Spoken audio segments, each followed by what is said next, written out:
Why do bad things happen to innocent people? It's a question I'll never have the answer to. Picture this. I was 4 years old, and I had the best parents in the world.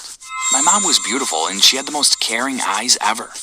And she smelled like an angel. She sang with me, played with me, and made the most amazing food. My dad was funny. He'd always pick me up and spin me around the room. Most of all, they loved each other, and I know they loved me. When I look back, I think about those happy moments. Life was perfect. Before I get to the really sad part of the story, please like the video and subscribe to the channel. If you do this in the next 3 seconds, someone is going to give you some really good news tomorrow. Hit that notification bell too. Simon, we're going to Thailand. We're going on vacation. My mom squealed one night while my dad lifted me into the air. I didn't really understand what vacation meant because I was really little, but they were really excited, so I just went with the flow. It was going to be my first time on a plane, and I was very excited.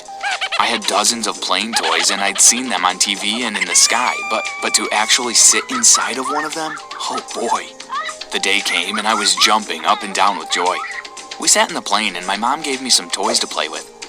You should have seen me when the plane took off. I was clapping and everything. It was hilarious. I remember it being a fun ride, and I was pretty much excited the whole time, until the plane suddenly went dark and started to shake. Don't worry, son. I think it's just turbulence. My dad said.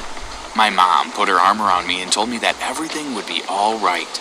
But then the plane started to descend, and the people started screaming. My mom blocked my eyes, and I don't remember anything else after that. Hey, sweetie. Are you awake? Open your... Lever je volle spaarkaart in voor een tweede kaartje gratis voor ruim 300 uitjes.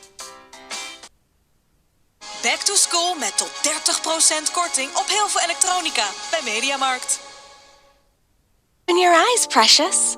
I heard an unfamiliar woman say. I opened my eyes. Who are you? I'm Nurse Sandra. What's your name, little one? Simon. Where's my mom and dad? I'm so sorry, sweetie. And I don't know if you can understand this, but the plane crashed, and you are the only survivor. Your mommy and daddy are angels now, but they'll always be watching over you. I burst into tears and screamed for my mom and dad. I told the nurse to stop lying. I kicked and punched the pillows, but it was no use. It was true.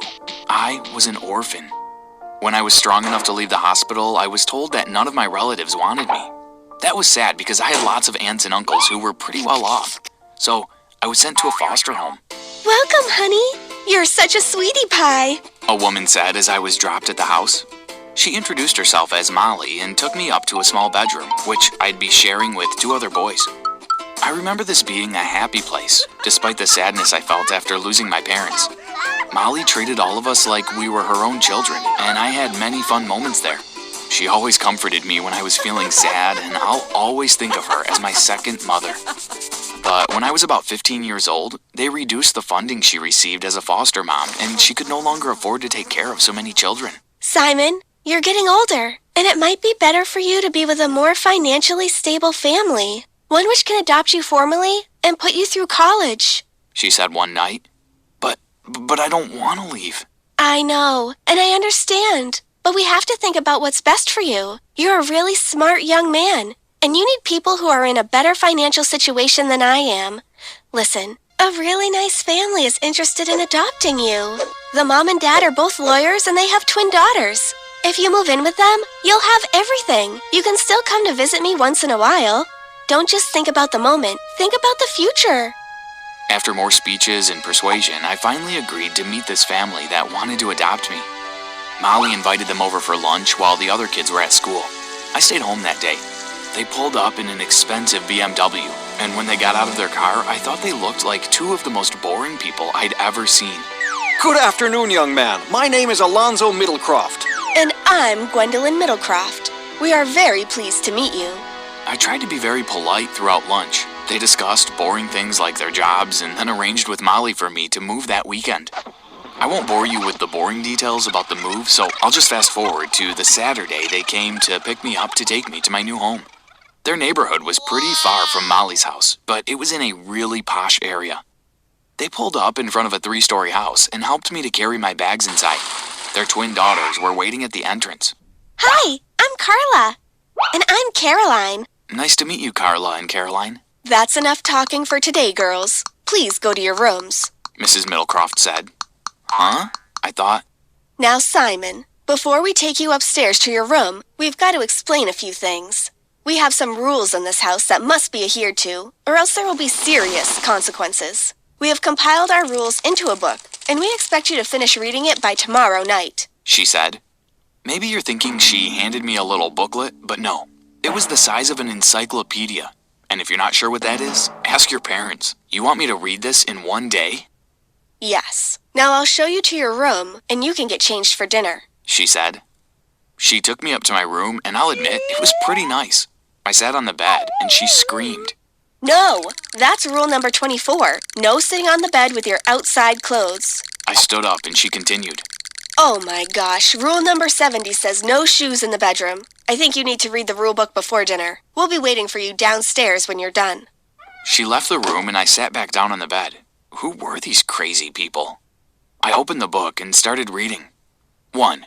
Wake up at 5 a.m. every day. 2. There is to be no communication until 7 a.m. 3. Always say please and thank you. 4.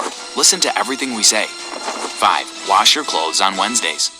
6. You have a designated spot in the living room. Do not sit anywhere else. 7. Showers should be not longer than 10 minutes. 24. No sitting on the bed with your outside clothes. 70. No shoes in the bedroom. There were almost 700 rules, and I was really lucky that I was a fast reader, or I wouldn't have eaten that night. I was able to make it downstairs for dinner. My new parents and their daughters were already sitting at the table. I went to sit in the only available spot. No, no, no. Mrs. Middlecroft said. Oh, sorry, I forgot. Rule number 57. If you're late for dinner, you have to stand. I'm sorry. Good. Don't let it happen to you again. I'm sorry, Mrs. Middlecroft.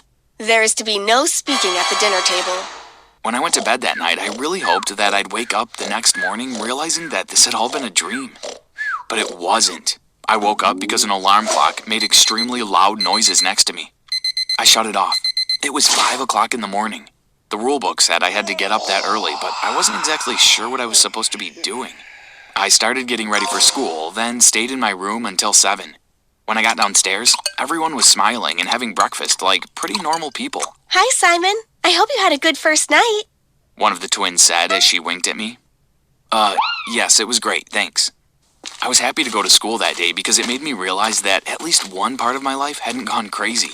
I was happy I didn't have to go to the same private school as Caroline and Caroline. When I got home later, my new parents were already back. I greeted them, then went up to my room to get changed. After a while, I heard a faint knock on my door. I opened it and saw both twins standing there. They looked startled. Hey, Simon. Sorry we haven't welcomed you to our family yet. In case you haven't realized it by now, our parents are crazy. We had to sneak in here to talk to you. Yes, if they find us, we'll be in big trouble. We just wanted to let you know that you don't need to worry. Everything will be fine if you follow the rules. Then they left, just like that. The next few weeks were weird. When I was alone with the girls, they were cool, but in front of their parents, they were like robots. I still had a hard time remembering all the rules, so I ended up getting punished a few times. Once, I got punished for leaving my bedroom window open when I went to school, so I had to scrub the floors. Another time, I used the wrong spoon to eat some ice cream, so I wasn't allowed to eat desserts for a week. Then, one day... Children, we're going away for the weekend. We have to go visit your grandpa. He's in the hospital. Really, Mom? Yes. I have created another rule book for you to follow while we're away. We will call you a few times to make sure that everything is okay. Okay. Then they left. How lucky. It was crazy because we could all finally be ourselves. Caroline decided to throw a party and started calling all of her friends. By 6 on Saturday afternoon, the house was filled with crazy teenagers. And by midnight, they were all dancing, screaming, and drinking. The twins had totally transformed. I had never seen them like this, and I couldn't believe they were bold enough to do this. What if their parents came back home early? Je wilde iets maken wat er nog niet Guys, he looks was. skip Daar just zit for een you guys. He verwijzing looks in naar skip. een titel. To us.